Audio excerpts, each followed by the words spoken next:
इन दोनों नोटों में कागज का वजन बराबर है, लेकिन एक हमारी जिंदगी बदल सकता है और दूसरा सिर्फ चाय समोसे का बिल भरता है।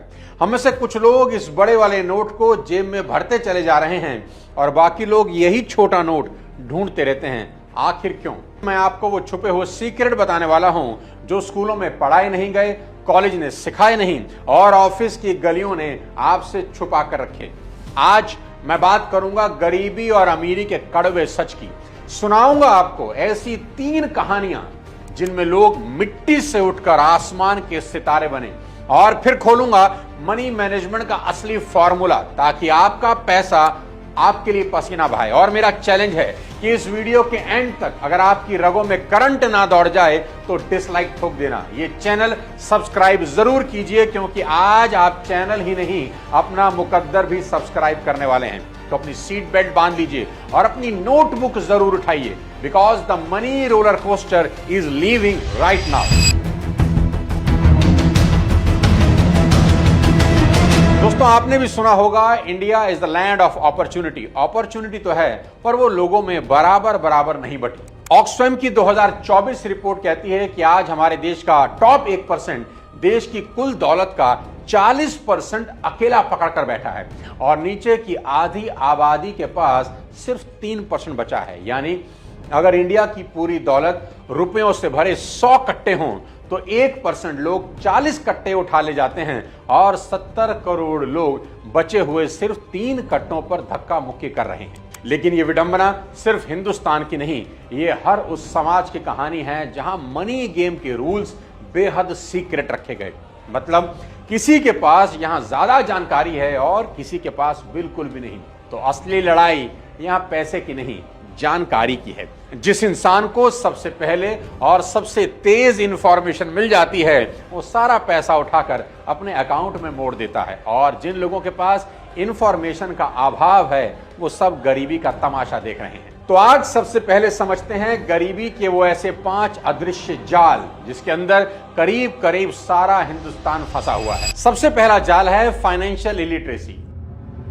देश में अभी भी बहुत से लोगों को सबसे कॉमन और सबसे जरूरी चीज कंपाउंडिंग इंटरेस्ट की ताकत का नहीं पता, जो इस दुनिया का 8वां बड़ा अजूबा है। बहुत आसानी से आज आपको समझा सकता हूं। अगर लोग 100 रुपया भी रोज इन्वेस्ट करें तो महीने के 3000 और साल के 36,000 रुपए होते हैं। और ये मान लें कि ये इन्वेस्टमेंट आपको सिर्फ 12% का रिटर्न देगी, और साथ ही साथ आप हर साल दर साल इस इन्वेस्टमेंट में 12% बढ़ाते चले जाएं। आप हैरान हो जाएंगे, 30 साल के बाद आपको 3 करोड़ रुपए मिल जाएंगे। सिर्फ 100 रुपए से शुरुआत करके भी कोई 3 करोड़ रुपए बना सकता है, पर कोई इन्वेस्ट करे तभी तो। दूसरा जाल है इंस्टेंट ग्रेटिफिकेशन, यानी EMI है ना। ये लोग आज भी अपनी डिजायर को डेप्थ से पूरा करते हैं, यानी आमदनी अठन्नी, खर्चा रुपया, आज लुटाओ कल चुकाओ, क्रेडिट कार्ड जिंदाबाद। ये लोग 30% का सालाना इंटरेस्ट जाने अनजाने में भर रहे हैं, पर समझाए कौन। तीसरा जाल है हाई डिपेंडेंसी रेशो। मतलब घर में एक कमाने वाला है और 4 खाने वाले। बाकियों से कहिए कि पैसा कमाने के लिए काम क्यों नहीं करते, तो जवाब आता है, अजी हम तो आज तक घर से बाहर ही नहीं गए, हमें तो कुछ पता ही नहीं। भाई वाह, फोन तो सबको चाहिए, टीवी भी सबको देखना है, खाना भी सबको खाना है, बस बाहर जाकर काम नहीं करना। अरे भाई, आपने इतनी मेहनत से पढ़ाई की है, डिग्रियां ली हैं, उन्हें निकालो और काम पर लगाओ। वो जमाने गए जब एक लाता था और सब खाते थे। आज अच्छा जीवन जीना है तो सबको हाथ बटाना ही होगा। चौथा जाल है लैक ऑफ सोशल कैपिटल। कहते हैं ना कि आपकी नेटवर्क ही आपका नेटवर्थ होती है, और अगर नेटवर्क नहीं तो नेटवर्थ कहां से होगी।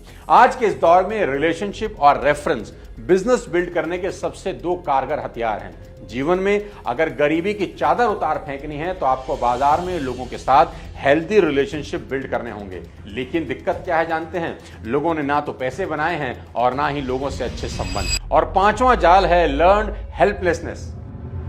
मतलब हमसे ना हो पाएगा की आदत जो पीढ़ियों से चली आ रही है कि ये हम कैसे कर सकते हैं, आज तक हमारे परिवार में किसी ने नहीं किया, हमारे मतलब का काम नहीं है, वगैरह वगैरह। वीडियो को पॉज करिए और अब कमेंट बॉक्स में लिखिए कि इन 5 में से कौन सा जाल अभी आपकी टांग खींच रहा है, और ये भी लिखिए कि कल से उस जाल को काटने के लिए आप कौन सा एक्शन लेने वाले हैं। अब आपसे एक सवाल पूछता हूं, जिन लोगों को आप अमीर देखते हैं क्या वो लोग पैदा ही अमीर हुए थे? नहीं ना। सबसे बड़ा झूठ जो हमने मान लिया है वो ये है कि अमीर पैदा होते हैं, पर फैक्ट कुछ और ही बताते हैं। फोर्ब्स बिलियनियर लिस्ट 2025 के 2755 अरबपतियों में 2000 से ज्यादा सेल्फ मेड टैग रखते हैं, यानी वो फर्स्ट जनरेशन बिलियनियर हैं। उन्होंने अपने हाथों से अपना मुकद्दर खुद लिखा है। हमारे यहां धीरू भाई अंबानी ने पेंसिल बेचकर शुरुआत करी, कल्पना सरोज ने सिलाई मशीन से, रितेश अग्रवाल ने सस्ते लॉज से, और ये लिस्ट बहुत लंबी है। यानी प्रॉब्लम पैसे की नहीं, प्रॉब्लम है अपॉर्चुनिटी को पकड़ने की। प्रॉब्लम यह है कि मौका हमारे सामने होता है, बस हम पहचान नहीं पाते। और कुछ लोग ऐसे हैं जिन्होंने अपॉर्चुनिटी देखी और उसी के ऊपर पैसों का पहाड़ खड़ा कर दिया। आज मैं आपको 3 असली कहानियां सुनाने वाला हूं और मैं चाहता हूं कि एक एक कहानी सुनते वक्त आप गेम खेलें। गेम क्या है? हर कहानी में नोट करें कि अपॉर्चुनिटी कहां दिखी और एक्शन क्या लिया, क्योंकि यही 2 पॉइंट आपके और आपके अगले बैंक बैलेंस के बीच का फासला तय करेंगे। सबसे पहले कहानी है अपने धीरू भाई अंबानी की। 1948 गुजरात के चोरवाड़ से निकला 17 साल का लड़का जेब में बस स्कूल की मार्कशीट और दिल में तूफान लिए पहुंचता है यमन के पेट्रोल पंप पर। सैलरी कितनी है? 300 रुपया महीना। दिवाली पर उसकी मां को गरबा के लिए चूड़ियां चाहिए थी। उसने देखा कि यमन में चूड़ियां और बाकी सामान बहुत सस्ता है और भारत में महंगा।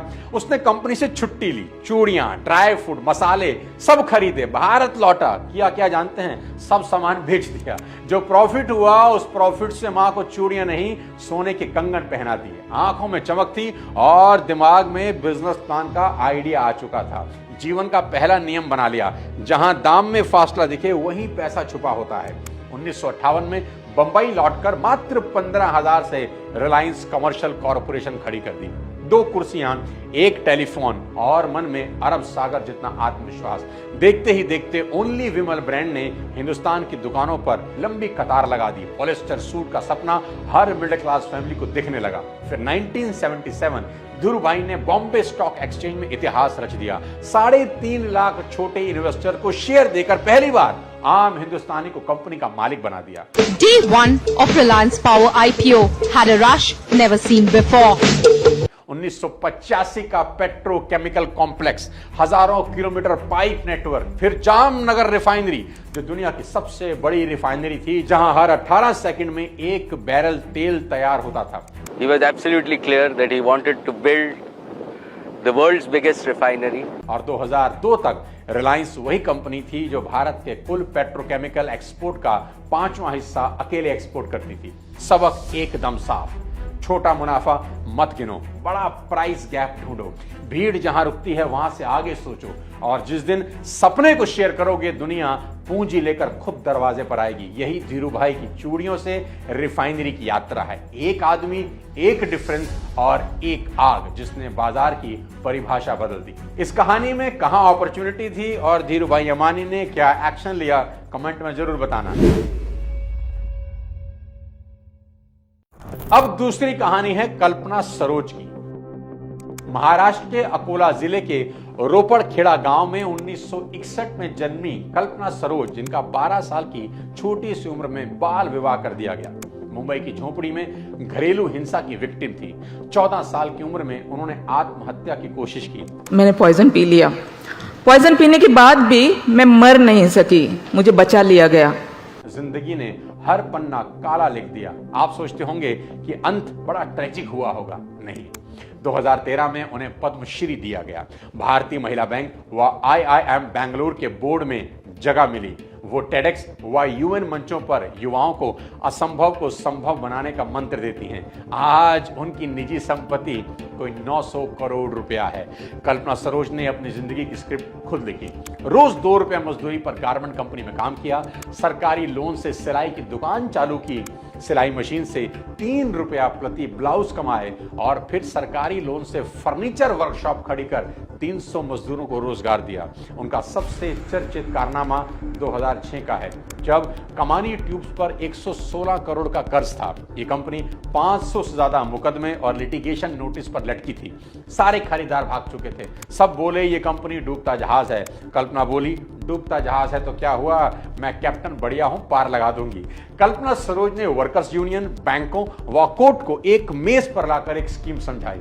मजदूरों के बकाया 8.5 करोड़ चुकाए, 3 नई गैस फर्नेस लगाई और 2010 तक कंपनी को प्रॉफिट में मोड़ दिया।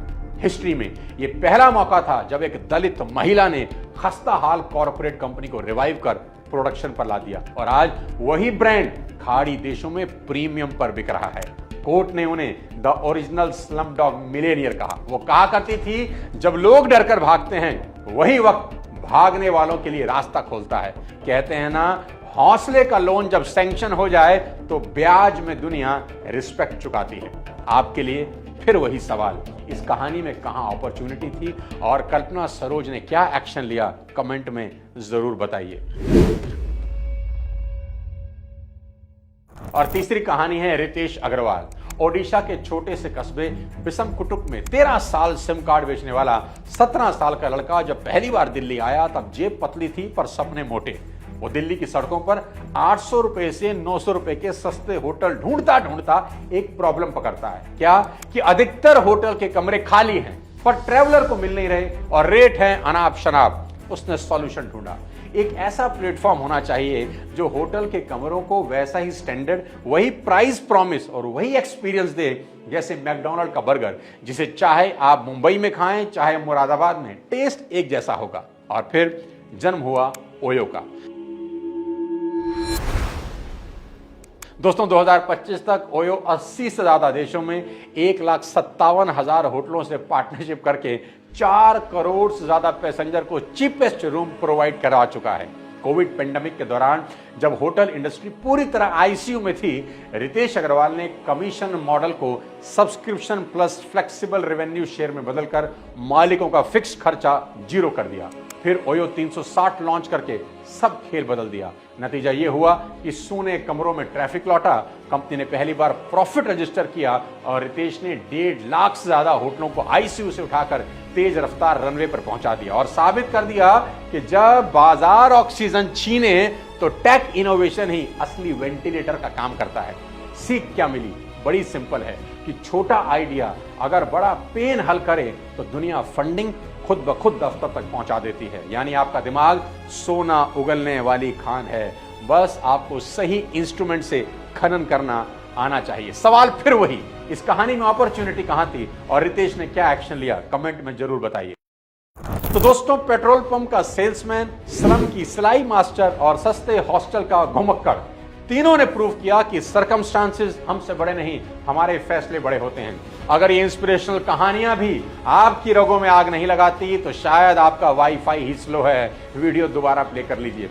अभी लाइफ में चाहे जितनी गरीबी हो, जितनी इनइक्वालिटी हो या हौसले की कमी हो, याद रखो पैसा सबसे पहले दिमाग में उगता है, जेब में तो बस फसल काटनी होती है। अब उठो, एक्शन लो और अगली कामयाबी की कहानी तुम लिखो। हम सब पढ़ने को बेताब हैं। वीडियो अगर पसंद आया हो तो कम से कम अपने 5 जानने वालों को जरूर शेयर कर दें। अगले किसी और धमाकेदार वीडियो के साथ जल्द आपसे मिलता हूं। तब तक स्वास्थ्य का ध्यान रखें। जय हिंद।